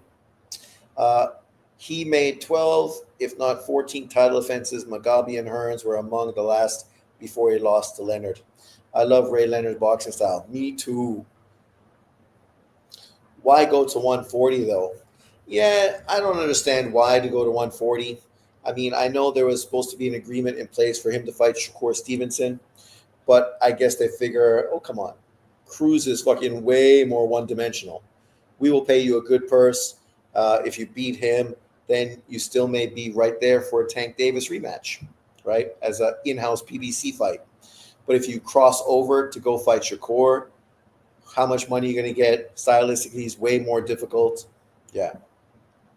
Whoever loses, it doesn't affect their legacy at all. These are the first two first ballot Hall of Famers. These fanboys like making fun of fighters losing, yet they do that. They are just downgrading the win. Exactly. That's what I never understand. If Canelo beats Crawford, I ain't going to then shit on Crawford and try to take away from Canelo's victory, and vice versa. If Crawford beats Canelo, why would you shit on Canelo and take away what easily is the biggest win on Bud Crawford's resume? The biggest. You should fucking be hyping Canelo up like crazy just to give Crawford all the praise in the world based on that victory. Yeah, but these guys are crazy. Yeah, Cruz and Roach is 140. I think Pitbull at 135. Pitbull ain't coming down to 135 because I think he's in line to be elevated to a world title or something. Losing is a thing, but it always depends how you lose. Best example is Loma. May have lost to Tio, Haney, and Salido. Didn't lose to Salido, but who had the upper hand at the end of all those fights? Loma. They dug deep. That's true. And historically, we've seen tons of fighters lose and off of losses be celebrated and become bigger fighters and get more paydays in their career than they did in victories because the way they showed heart in their losses elevated them, right? Where TV was like, we've got to have this guy back on. He is must-watch TV. If Canelo loses to Bud, arguably a welterweight, it doesn't look good. Well, Hagler got beat by a welterweight. People don't hate on Hagler for losing to Leonard. A lot of people never even bring it up in conversation. When they talk about the Four Kings, they don't harp on the fact that Hagler lost to Leonard as a way to downgrade and dismiss Marvin Hagler, right? So it's all about perspective. If you're just a hating motherfucker that don't want to give people credit, then you're going to shit on somebody. But if you're a real boxing fan, you're going to fucking praise dudes for fighting each other and taking on this level of opponents, right? And understand that you've elevated both yourselves because now this is a fight that every time you get mentioned, this guy get mentioned as well. So you elevate each other in your legacy, right? That's what happens when you fight great fighters. You elevate each other. We mentioned Hagler, Leonard comes into conversation, Hearns comes into conversation, Durant comes into conversation because they all fought each other. They elevate each other. Barrera, Pacquiao, Morales, the same. Because they all fought each other, it elevates them. Even though they all took fucking losses, multiple losses, but they still are elevated because of the level of opponents that they fought. Thanks to Canelo to give Crawford that opportunity, whoever wins or loses. Uh, Canelo can't let that happen. Well, it's not that he can't. Shit happens, man. If he loses, he loses. Even Denor, after two amazing rounds versus Inui, was cheered and applauded by the crowd and was not home. That was beautiful to see. In the yes, we understand. Not in the fight that went the distance. Holmes got beat by a light heavyweight in Spinks. We still regard Holmes as one of the greats. Yeah, people never use Michael Spinks to fucking shit on Larry Holmes. But once again, it's not the racial component where people are trying to downplay the non-black fighter, right? They wouldn't use Spinks to shit on Holmes because they don't want to fucking downgrade Holmes. Just like they don't try to downgrade Spinks by his fucking demolition of fucking Mike Tyson. They elevate Mike Tyson because of his victory against Spinks. And they elevate Spinks because of his victory over Larry Holmes. Larry Holmes was seen as fucking one of the best boxers in heavyweight boxing history. Arguably the best jab in the fucking heavyweight history. You know, many people have him as the guy with the best jab. Larry Holmes, a great fighter. Holmes was great, right? The one thing you could say about the Spinks-Holmes fight is that Holmes was fucking robbed because they knew he was right in position to pass fucking Marciano for 49-0. Imagine if Larry Holmes would have fucking retired 49-0 passing Marciano. But they ended up having him lose to fucking Michael Spinks in a fight that many people feel he didn't lose.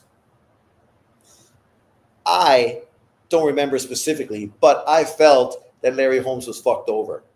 And you know, you could say it's based on racism, and okay, right? Back at that time, for sure. I also remember the George Clooney-Larry Holmes fight and how the huge racial component in that fight. Not that I noticed it so much as a kid because I wasn't focused on that kind of shit. But when you listen to people talk about it afterwards, of course, they talked about the whole racial component when you read Ring Magazine post-fight afterwards. And of course, that was a big selling point. But as a kid, I knew Larry Holmes would beat fucking Clooney because he was better. And Clooney was just being hyped. And, you know, to be fair, Clooney fought very well. He impressed me in the Larry Holmes fight. Holmes and Spinks got bulldozed by Mike Tyson. Larry Holmes had more skills than Ali. Bullshit. Usyk, the most skilled ever, though. Bullshit. Settle down, John Deere. Come on. You're comparing a fighter in 2025 to a fighter in 1960. Boxing's obviously evolved, but this is like fucking, you know, hating on Elgin Baylor and trying to act as if what Elgin Baylor did back then in the 60s and 70s wasn't groundbreaking and didn't open the doors for fucking basketball players down the road, because it did. And these guys are a result of what Elgin Baylor did back then. Just like guys like Usyk and others are a result of what Holmes and Ali did before, right? They opened the door.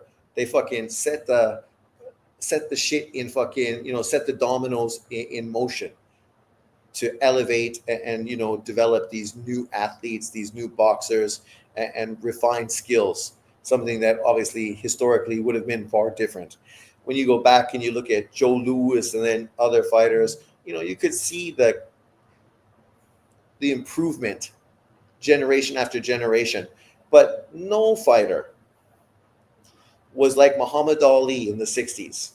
His footwork, his hand speed, there's never been a heavyweight anywhere fucking close to 1960s version of Muhammad Ali.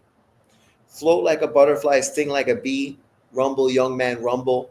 Ali was fucking, we've never seen a heavyweight like that, even today. Because fucking Usyk is not like that, never fucking was like that, not even as a fucking amateur.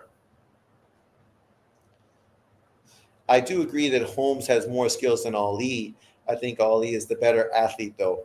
Sean, you watch NFL football? I used to watch, but not so much now. Even though I did watch a few of the highlight sort of YouTube videos for like opening week, mostly because one of my coworkers is always talking about NFL. So I'm curious. I heard like one defensive guy got kicked out of the game for the Eagles right off the bat. So then it made me curious about what happened. But generally, I don't watch too much NFL. Go back and look at 1960s Ali. Man, there's never been a heavyweight that moved like that. Never. But he also never went to the body, and he was right hand heavy and didn't use his left much. So obviously he could have improved, and obviously was not the complete package. But his jab in his right hand, with his foot movement, his hand speed, and his fucking chin, that's all he needed, right? That's all he needed. If he would have needed more, maybe he would have developed it. But unfortunately, he got fucking fucked over because of the racist system in the late 60s and early 70s, which we talked about early on, right? The last time racial relations in America were like they are today, literally like when Ali was fucking in power back then. Good day, Sean. How you been, mate? Good bacon and eggs. As an Aussie, what are you thinking about Charlie Kirk being assassinated in America? Generally when I watch the news, I watch Australian news on YouTube because I get a much more less biased perspective than I do if I watch American news. Holmes had a better toolbox, meaning punch selection. But then once again, Larry Holmes benefited for being a sparring partner with fucking Ali, right? So not only did he get to learn from Ali, he got to also see what Ali didn't have and develop it. So he had all the opportunities to become better thanks to his role model, his whatever you'd call him.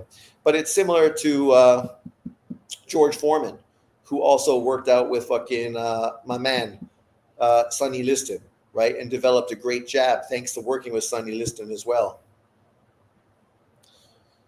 Aussies, Opataya fighting another can, just go to heavyweight. Yeah, but it's hard to ask a guy to go to heavyweight when you have a Zurdo Ramirez fight right there for you, or a potential Better BF fight if Better BF moves up. So there's fights literally for him at that weight class, his weight class. Why does he need to go up to heavyweight where now he's going to be fighting who? If he gets a fight with Usyk, okay.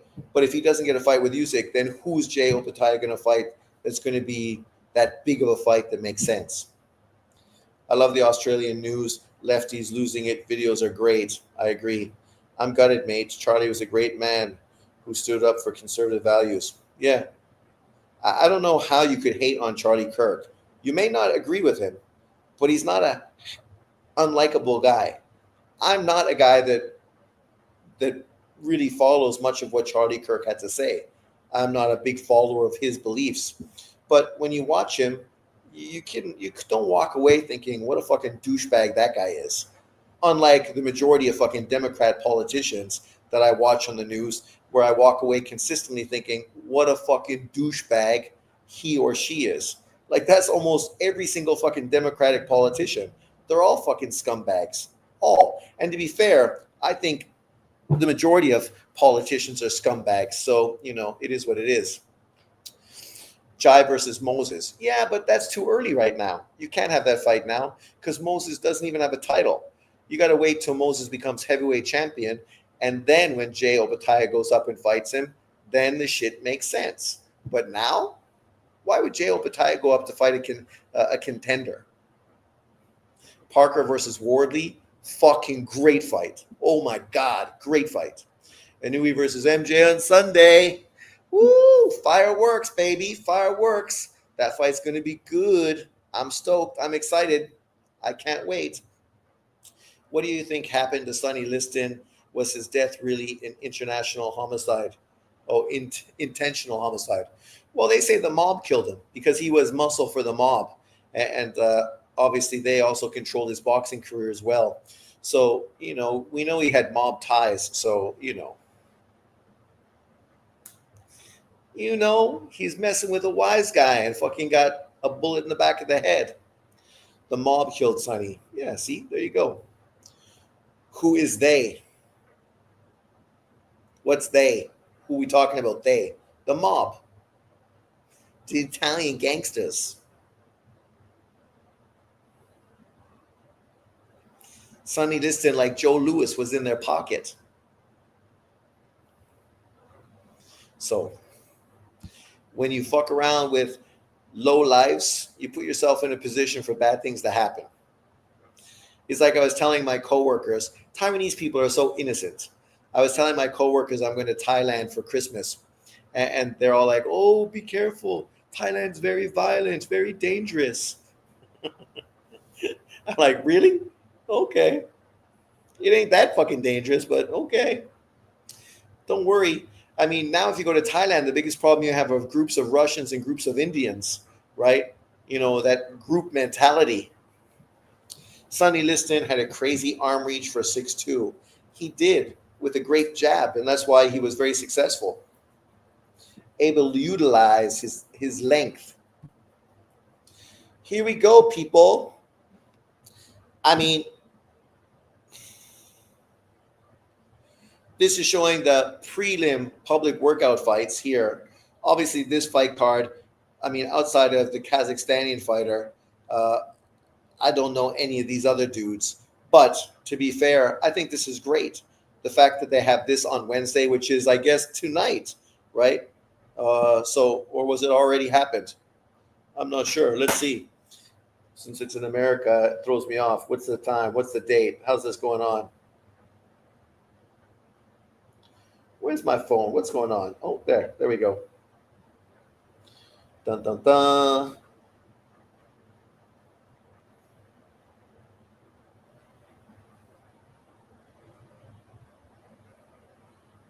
Oh, yeah, it already happened. Beck got the stoppage. Third round stoppage at super middleweight. Yeah, so there we go. So this was the prelim fights already for this fight card.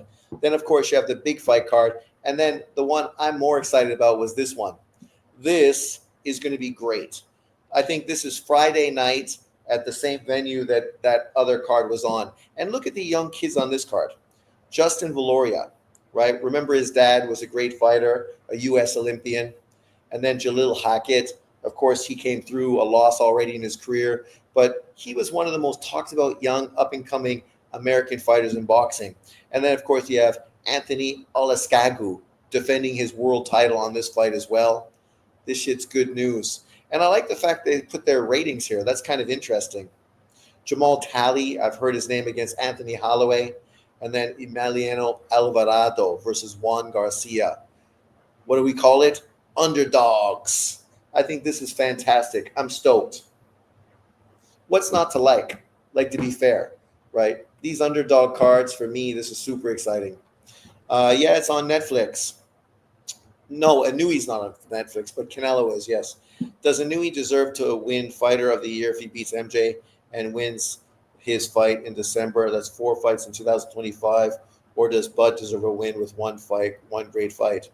Well, I would say Inui deserves the victory, but it kind of comes down to that situation where Inui destroyed Fulton, and it definitely elevated him to number one. But then just a few months later, Crawford went in there and fucking destroyed fucking Errol Spence. And at that point, it was hard to not put him above Inui based on the fact that everybody thought that fight was going to be so competitive. You had radical fans thinking Stephen Fulton was going to beat Inui, but most fans understood that Inui was too good and would beat Fulton. But with Bud Crawford and Spence, that was a really fucking 50-50 fight. And the way Bud Crawford destroyed him, he deserved to get credit.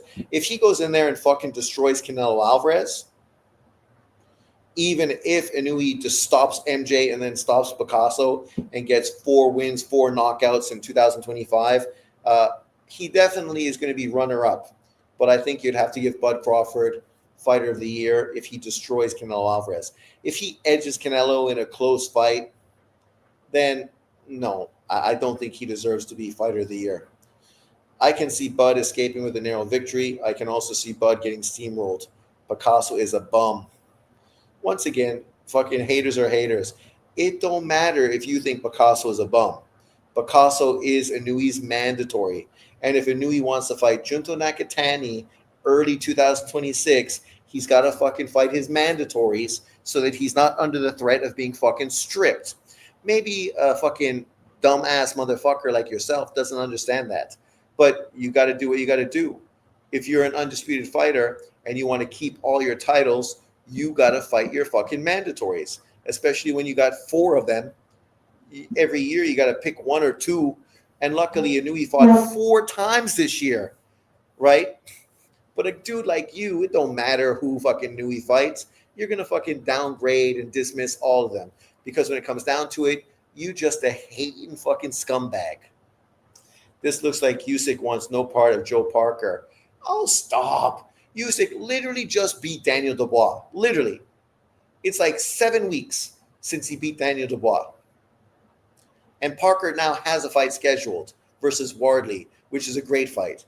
Let's let fucking Usyk recuperate after his fight off his injury, and he'll fight Parker early 2026, just as planned. What's the fucking issue? People, man. Those who say that he is a bum never saw him fight.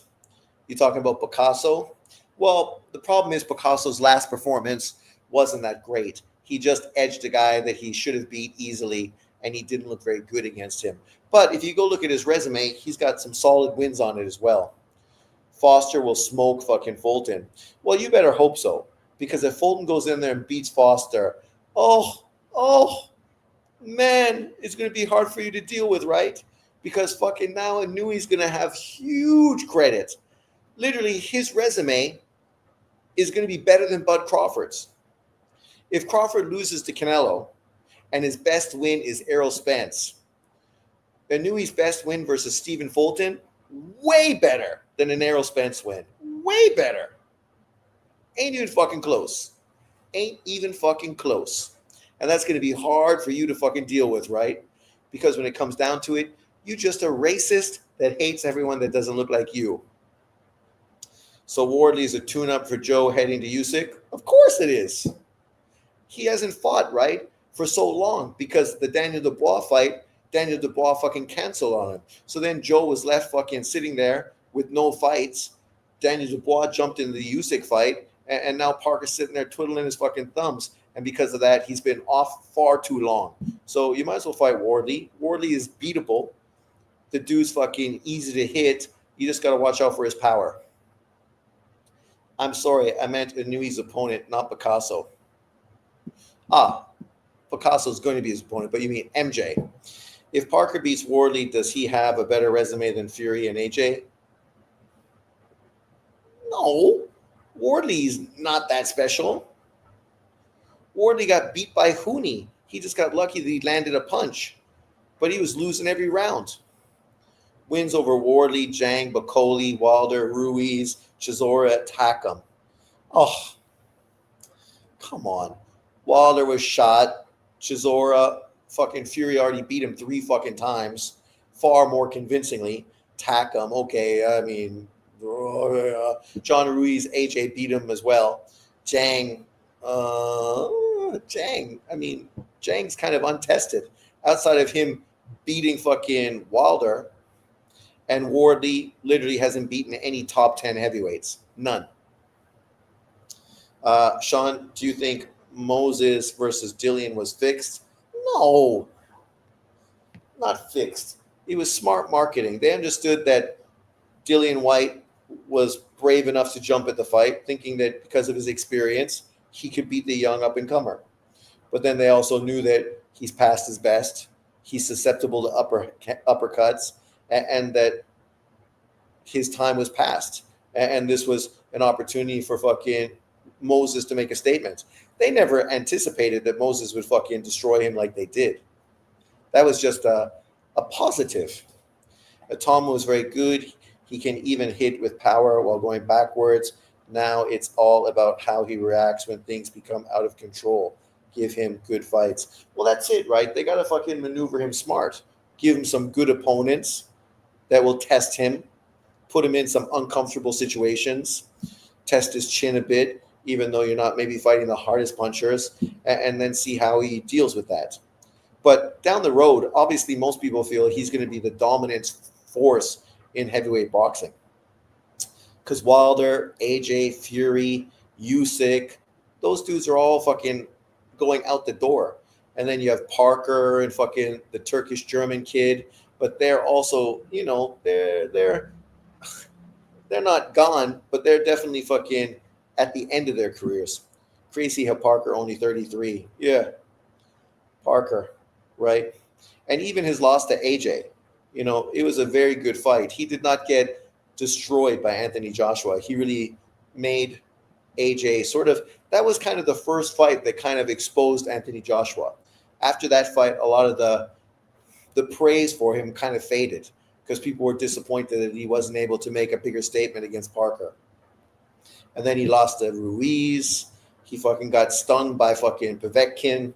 And at that point, people were like, a bit of the shine is coming off of this fucking guy. Which happens when you fight good opponents. But where's my... here, I'm there. What? Oh, it's a picture. Where's my... I don't want the picture. You come off. You go on. There we go. There we are. Yeah, this card, I'm pretty impressed. Undefeated fighter, undefeated, one loss, undefeated. Emmanuel Alvarez, 8-0, 5 KOs, 18-year-old kid fighting some kid who's 7-0. Great matchup, man. Like, really think about that. These two undefeated fighters, both young, 18 versus 22. Man, it's going to be a good fucking scrap. Solid matchup between two kids we don't know. Jamar Tali, 3-0, 3 knockouts. 25-year-old, 6'3", fighting Anthony Holloway. 9-8-3, 7 knockouts, stopped twice. Just got beat by Vosdik, which isn't bad. I mean, Vosdik obviously elite. For a kid like Tally with 3 fights to jump in there and fight a guy like that, quality opponent. Then Valoria, is he going to be as good as his dad? 9-0, 7 KOs, 21 years old, 5'9", much taller than his father. Fighting a kid that's 13-1, coming off of a victory over a kid that was 12-1. So they're definitely moving him up well now. 13-1, 6 KOs, 29 years old, never been knocked out.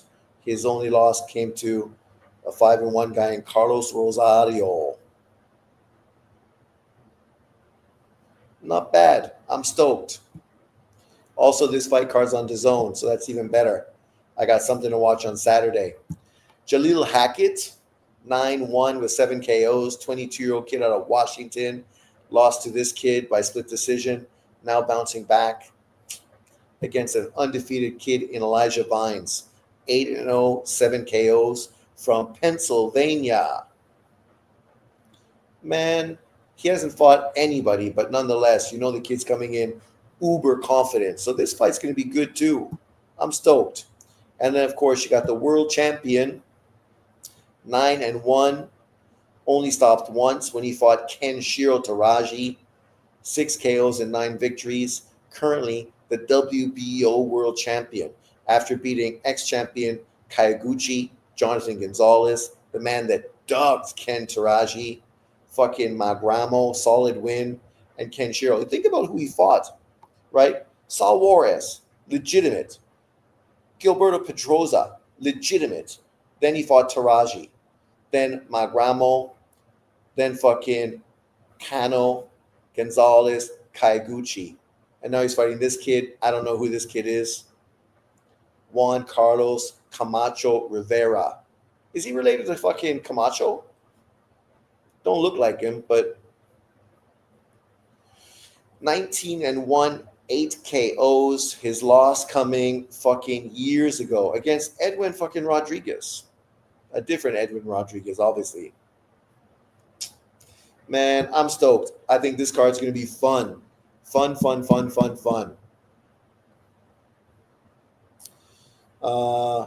Terramona versus Moses would be great. Two up-and-comers going for it. I mean, Terra Morano, when you listen to this kid talk, he's entertaining, man. He's just a likable guy, right? You know, really charismatic, very energetic. He's like completely the opposite of fucking Moses, who's much more of a quiet, reserved kid. Hopefully that fight builds up because it should be really exciting. But that won't happen probably until 2027. I don't think Crawford is more skilled, just different style. Canelo definitely has much more experience with elite level fighters. 100%. Terra Morano, Moses, that's a good one.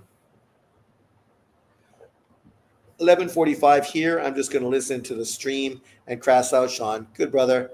I agree with you. I got to work early tomorrow as well, but it's Friday, so yeah, Friday. Would like to see Terra Morano versus Moses. Make it happen. It ain't going to happen soon, though. When I saw Terra Morano and Eddie Hearn interviewed, you can see they're just putting the coal on the fire, right? Knowing that it's going to take a while to heat up. None of these hype jobs fight one another. Sean, what does a Canadian breakfast consist of? Bacon and eggs, toast, and hash browns, but back bacon, not normal bacon, with some maple syrup. Wanted to see Boots Ortiz ages ago. Same shit. Yeah, Grievous, calm down. You know what the fucking Rolling Stone says? You don't always get what you want, but you always get what you fucking need. I mean, anyone that's going to complain about boxing today, I don't understand that shit. We're getting more great boxing now than we ever got. Ever in history. Fighters today are a joke. Come on, man. I mean, some American fighters, this is true. But for the most part, we're getting far more now than we ever got in boxing history. And there's always been times, right, Lily, where fights fell through. Leonard and fucking Pryor, that's a fight I wanted as a kid forever. Never happened. Lily was totally disappointed. Look at her. She's still not over the grief. Rice Krispies, cornflakes. Nah. I preferred fucking Captain Crunch. Captain Crunch was good, especially when it was fucking a little water soaked. Or Fruit Loops. LDBC, popping bottles, Charlie Kirk shooting. Are they really? See, think about what a bunch of scumbags they are that they're happy Charlie Kirk got killed. Because Charlie Kirk's beliefs are not so different from fucking the LDBC. Charlie Kirk wasn't a fan of gays and lesbians, transgendered. Neither are the LDBC. Charlie Kirk didn't hate black people. Neither does the LDBC. Charlie Kirk was a Christian. Many of the LDBC dudes are totally fucking Christians as well. So ask yourself, why would they hate on Charlie Kirk outside of them just being fucking a bunch of racists that are happy that a white guy gets killed? Because those dudes aren't fucking Democrats, are they? If they're Democrats, they're fucking stupid as fuck. Sean, why did clowns hate turkey? I don't fucking know. Fruit Loops was a win. Haha. Croissant and melon continental brekkie. Charlie was a good guy. He's just a good guy. Like, he's not a fucking asshole. You could say Donald Trump was an asshole for most of his life. I would totally agree with you. But you can't say Charlie Kirk was an asshole. That dude never comes across like that. He's not vile. He's not fucking negative. He's not hateful. He has the word of God, right? And he loves America. I don't see nobody celebrating Charlie's demise. these chat guys are trolling. Well, if Red Snapper is saying it, you got to ask yourself, why is he saying it? What LDBC guy did you see? Got to ask questions. Fannon's comments are going in on Charlie. Of course, Fannon is, because Fannon's fucking people that are on Fannon's channel are fucking dumbasses. Fannon lies and never says anything truthful. He's literally the biggest fucking con man on YouTube. He got kicked out of the LDBC for fuck's sakes. So anyone that supports Fannon, it tells you who they are. Fucking mental cases. One woman said, God says you rep what you sow for being a racist. But Charlie Kirk's not a racist. Right? Like, see, this is the problem with people like this. If you have a different belief than them, you're a racist. You're a fascist. You're a Nazi. To me, people that say that shit, they're a lot more like fucking fascists, racists, and Nazis, because that's what those kind of people fucking project. This hate and negativity, and always projecting it onto other people. You don't hear fucking Republicans saying this shit about fucking liberals. The only thing we say about liberals is they're fucking retarded, and their actions prove you they're retarded. Fucking being happy a fucking dude got murdered. They're probably also justifying the white girl being killed in fucking in North Carolina as well, right? Because that's the kind of stupid motherfuckers they are. Like, literally, people tried to get GoFundMe fucking going for the dude that killed the white girl in Charlotte. GoFundMe. Now, if that was a white dude that killed a black girl, the fucking country would be fucking in an upheaval right now. CNN and MSNBC would be fucking putting out crazy videos, fucking boom, boom, boom, boom, boom, boom, boom, boom, boom, and blaming Trump for everything, of course. Fannon is a clown. Nobody takes him serious. He don't count. Facts. To be fair, I was just assuming. I have not actually watched an LDBC channel in ages. If I saw more than 10 minutes of Fannon in my life, I'd be surprised. Can't stand crooks like that. He's a con man and a mental case. Remember when that guy was off his meds? The things he was saying on live videos? It was fucking comical. Comical. Because I was telling you guys for years what a fucking clown he was. And then for him to fucking have a schizophrenic breakdown right in front of everybody on social media, hilarious. Hilarious. Now the dude's divorced, kicked out of his house from his wife, no longer has his dog, living in his fucking one-room apartment. Sad. But I'm a lawyer. I'm a lawyer. Fucking lawyer. You're a fucking liar. That's what you are, buddy. That made my blood boil. Fascists were the ones killing others with different identity, just like modern leftists. Exactly. That's my point, right? They're the ones fucking putting labels and tattooing people, fucking, kicking people out of their jobs because they had different beliefs. Lily needs a walk. No, she doesn't. She wants to go upstairs where there's AC. Right, Lily? Right, Lily? She's like, it's my bedtime. Why are we still here? Not yet. She's too lazy. Too lazy. Walking up the stairs is a tough job, but she knows the AC is up there, so she's like, let's go. But, yeah. At the end of the day, it is what it is. I'm just disappointed that people are so negative. Like, literally. I just can't fathom how people are actually happy that somebody died in such a terrible way.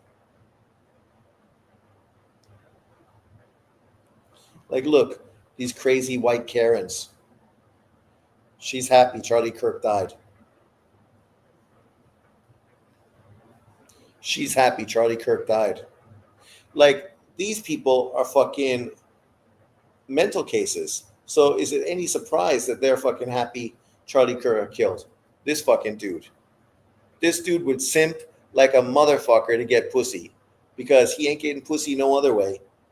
Fucking dude would totally fucking simp like a fucking crazy man.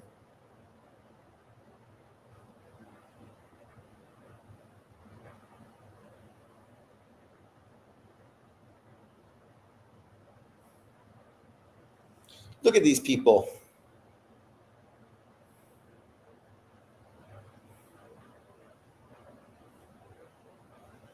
The trans community is the loudest group out there, but yet they're so small, they're fucking irrelevant. The fact that they try to dictate everything, that's why people tell them to shut the fuck up. Because truthfully, you're such a small fucking minority in America. Nobody really gives a fuck about you and what you do.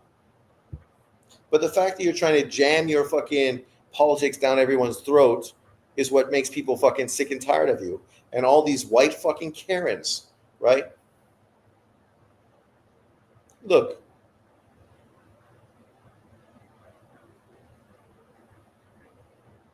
all fucking white people, scumbags. Look at this cunt. Political violence is only committed by fucking Republicans. Actually, you can't tell me one event that fucking was Republican, right? The big thing that happened in fucking Washington, that happened because of Democrats that didn't fucking allow fucking the police to come to the event when they fucking were asked to, because they wanted something to happen so they could fucking project it onto Trump. Look at these people.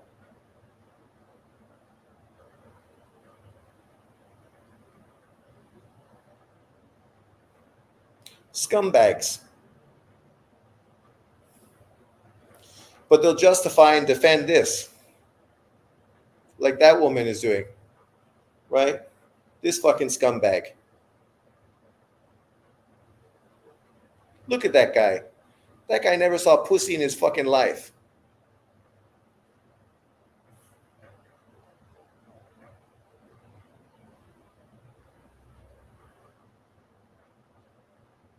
Like, it's all over the place where these crazy motherfuckers are all over the place preaching hate and negativity. It's disgusting. Look at, there you go. Sorry, one fucking Middle Eastern person.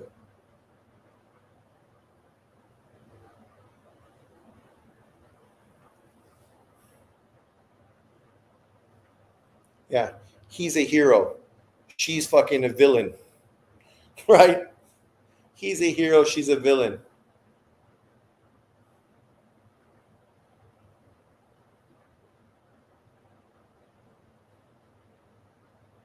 Here you go. A brother wanting to exterminate white people off the face of the earth. And then you wonder why fucking white people have white fatigue, like with this kind of stuff. And I know this isn't the majority of black Americans, but unfortunately, the fucking squeaky wheel gets the oil and gets the views on fucking TikTok that makes everyone fucking feel like, what the fuck is going on with these people?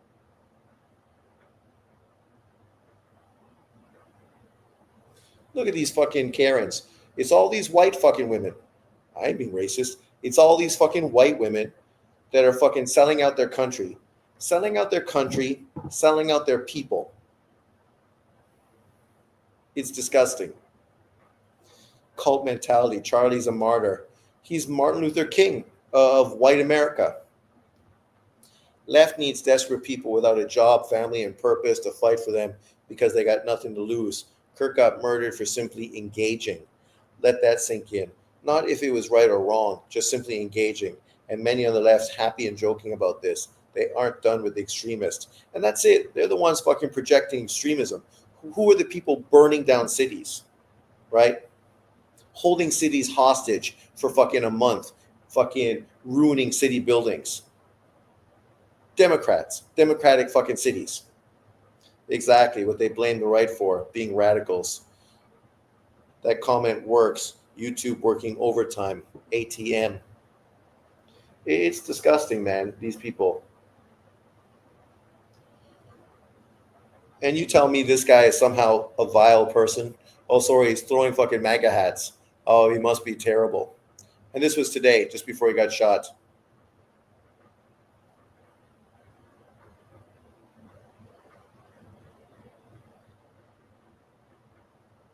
And this fucking cunt.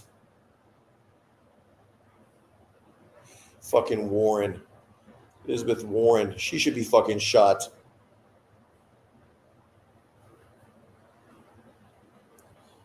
These people are disgusting. More fucking white women These fucking white liberal Karens, like literally, they are the worst. I can understand black people being angry with what they fucking get polluted on social media for. I can understand Mexicans being angry. But all these white women selling out their fucking country, selling out their religion, selling out their fucking men, selling out their families, right? They're disgusting because they have no fucking nothing to stand on. When the country goes to shit, they're going to be victims because the people they support don't give a fuck about them at all. The people you're going to expect to take care of you and protect you, you fucking want them wiped off the map. And then unfortunately, you're just going to fucking be cast aside because you're no longer going to be fucking needed.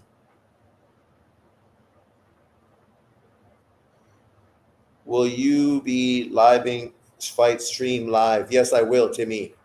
All by design, Sean, to usher in digital slavery. Exactly. Yeah. Nano tattoos are next. Recoil, they act like Terror Birds ATM. The words being stopped. ATM from YouTube won't let me use the actual words. Hard Recoil had to grease up his GG poster. They did Charlie wrong. Terribly wrong. I need to check our news because they probably said he was a white supremacist.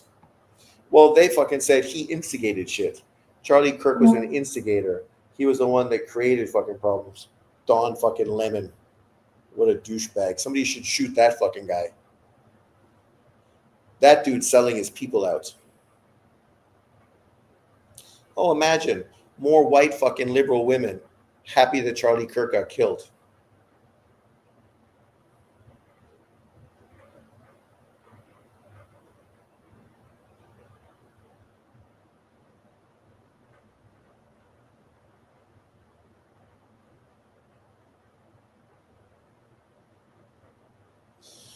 A Charlie Kirk vigil, and of course you got the fucking big fat fucking ugly fucking liberal women in there fucking causing chaos, right?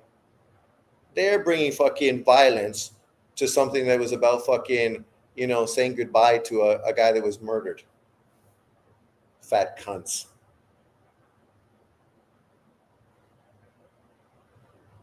Look, fucking simp motherfucker. Dudes never got laid in their life, but they hope if they jump on the cause, some fucking fat, ugly white girl is going to fuck them. Maybe they'll get lucky.